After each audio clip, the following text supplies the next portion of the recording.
What is going on, guys? Benny here. We are here today to talk about the iFi Zen Dac. And is it the DAC for you? Also, it is a headphone amp. Is it also that? So let's check it out after the intro.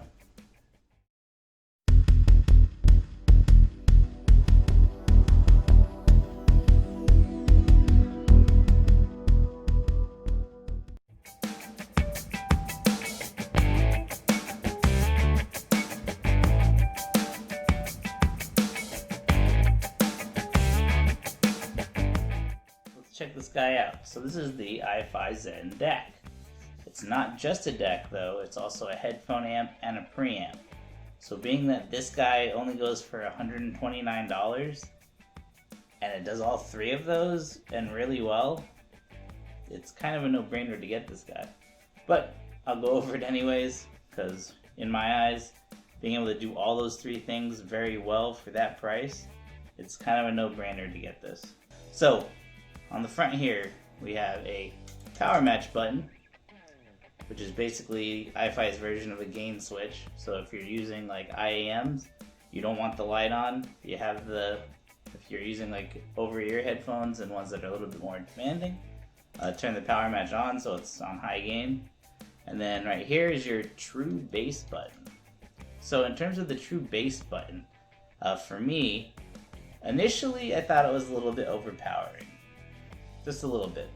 But when it came to listening to my open-eared headphones, my Sendaras, which are kind of my reference headphones now, when I listened to them with the true bass on, it did help a lot. Like especially when you listen to something like metal or like metalcore or anything in that range, because they don't usually have much bass in that type of mastering. It's usually mids. And then pushing this button, it does help with the bass. And being with open ear headphones, they're not inherently bassy. So being able to add a little bit of bass on there, it's great. But on other headphones, like closed ones, this tends to be a little bit overpowering. It's like bass times 100% plus. So depending on what song and how it was mastered. One thing with this too is these buttons. One of the things that I didn't like was the sound that they make. You guys can probably hear that. I kind of went over this in my unboxing, and this feels kind of cheap, but this is a budget DAC. So, not really, kind of nitpicking at that point. But one of the things that iFi did do amazingly right with this build is this knob. This knob is so smooth. Again, this is something I touched on in the unboxing of this, and also the iFi cam. This is so smooth. This is the type of volume knob that you would have on 1,000+ amplifier, where it feels this great. And then my unboxing before, I'll link that below and throw it up here in a card.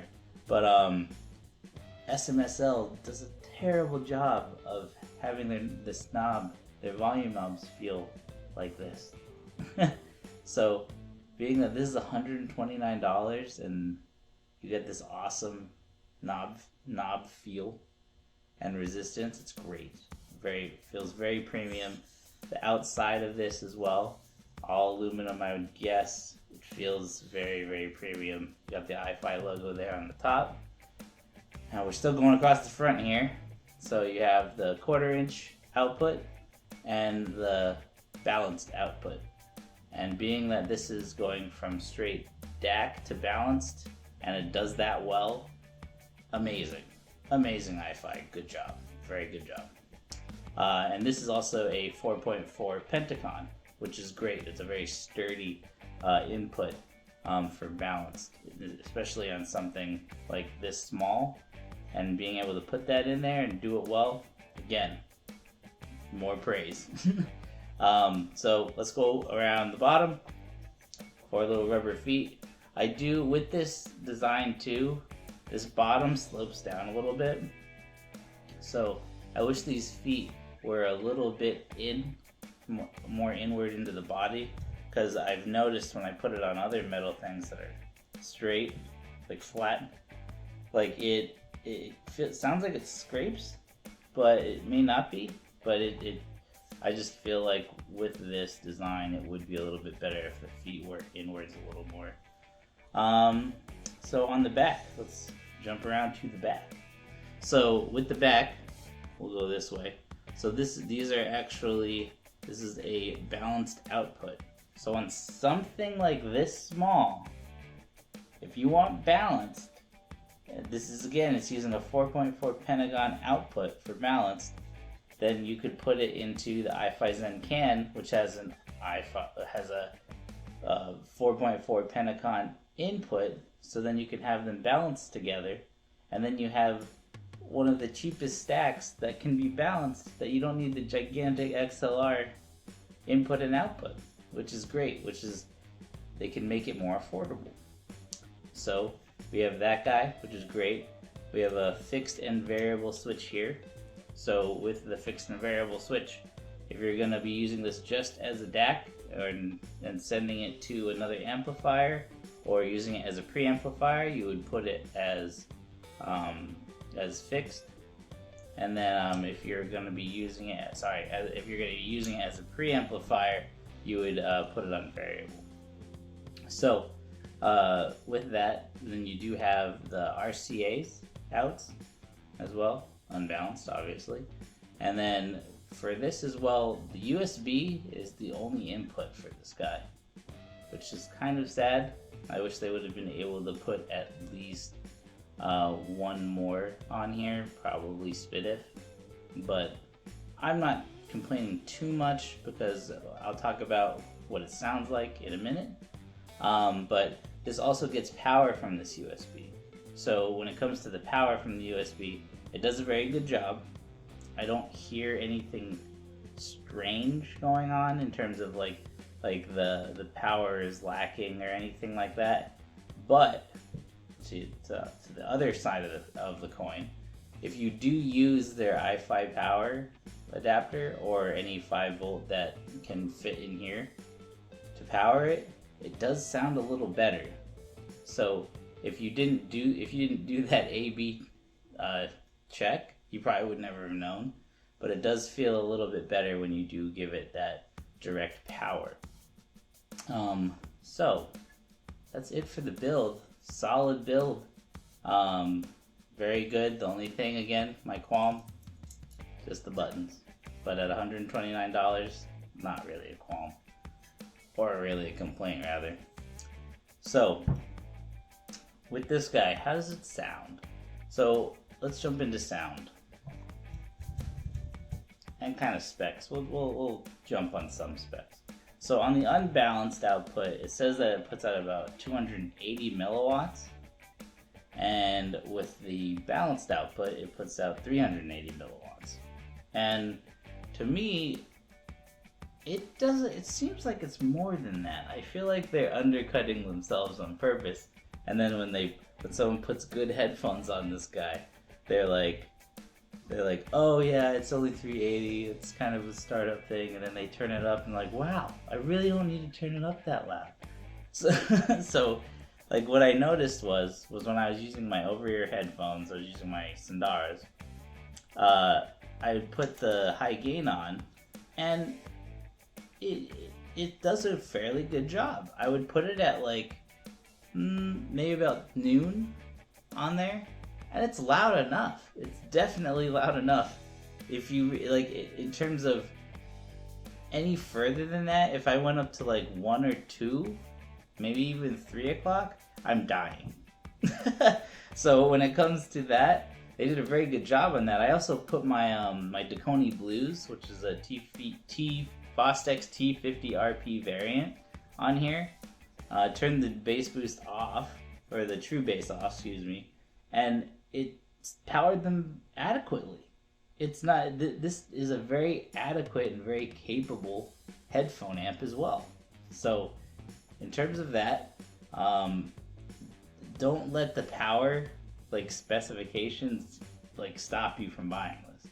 This will drive what you need it to drive, and if that doesn't get you, you could just use this as a DAC because it's a great DAC, and then get your other headphone amp or whatever you're gonna use it for.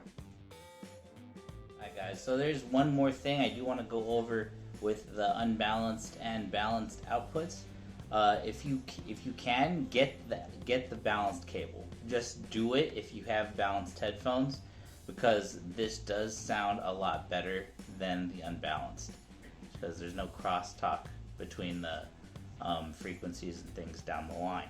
So I would suggest get the unbalanced cable. Moving on.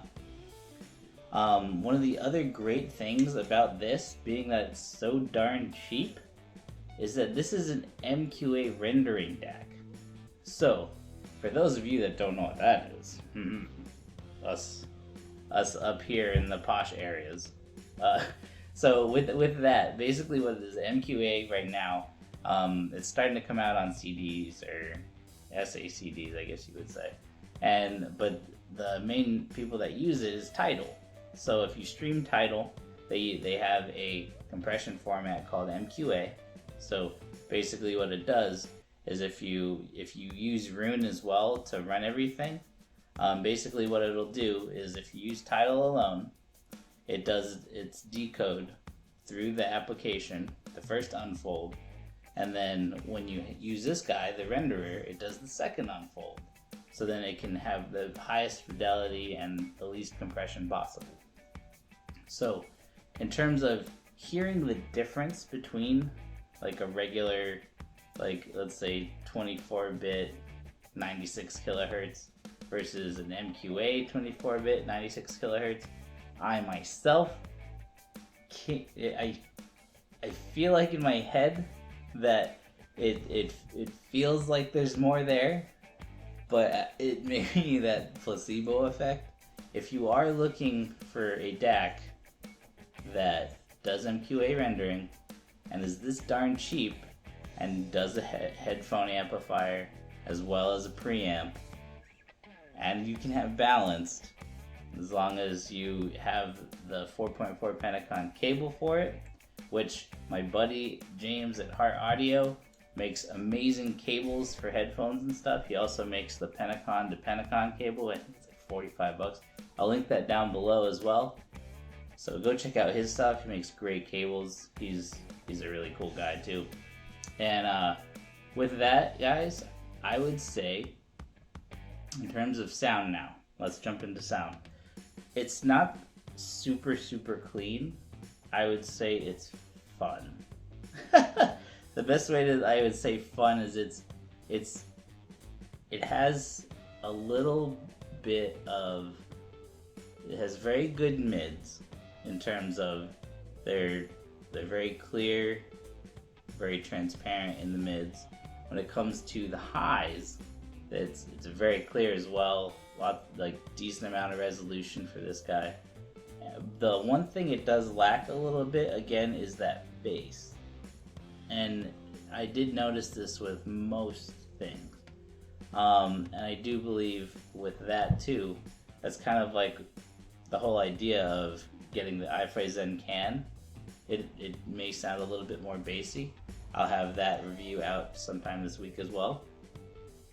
But when it comes to having this guy, most people, this will do it for you. So if you need something that does all three of those things, great DAC, decent power, don't mind the specifications for it, and also being a preamplifier if you already have a power amp, this is great. This is a great choice. And I know if I was just getting into the game and you wanted something that also had MQA ability and you're using Tidal as your streaming service, I would get this guy. So for $129, no brainer, get it. Alright guys, well that's my review and kind of like my thoughts on the iFi Zen Dac. Just get it, guys. It's something that iFi has, I think, kept out of their wheelhouse of having things in kind of the more budget friendly and affordable area because they've always had really nice DACs and things that are like very expensive and extravagant and very premium. And this guy does feel very premium, so get these while they still make them. That's the best way I can say it. And then again, guys, I will see you in the next video very soon. Later, guys.